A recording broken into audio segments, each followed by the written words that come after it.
Hello, welcome to our primer on starting right and high tonal production.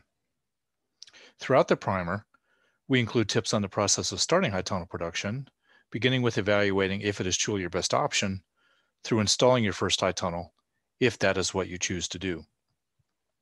We emphasize starting right because doing that helps you succeed in the short and long term.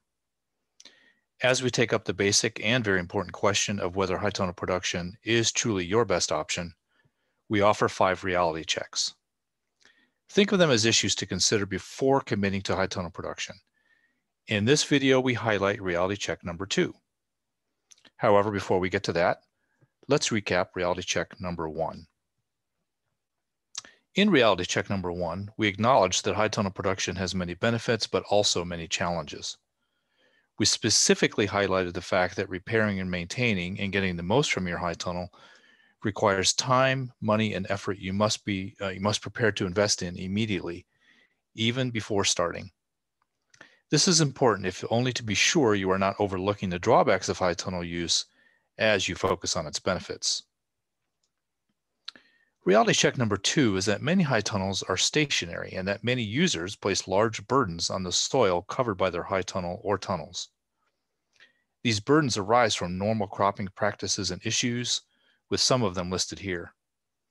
Stationary high tonals are meant to cover one parcel of land for their entire lifetime, which should be decades. This is a reality check because all high tonals, especially stationary ones, require users to have a very solid approach to crop rotation and soil health management. That is much easier on paper than in practice. Still, sketching out and committing to a plan reducing the burden you place on your soil before installing a high tonal will help you avoid the major common pitfalls that undermine the success of new and experienced high tonal users. Think of the high tonal and the soil beneath it as a career-long partnership. Your high tonal will lose value if the soil beneath it is in bad condition. At the same time, the high tonal adds value to your soil, but only if the high tonal is properly repaired and maintained, which was reality check number 1. If you cannot use the soil covered by your high tonal, you will need a steady supply of reliable and affordable rooting medium to succeed.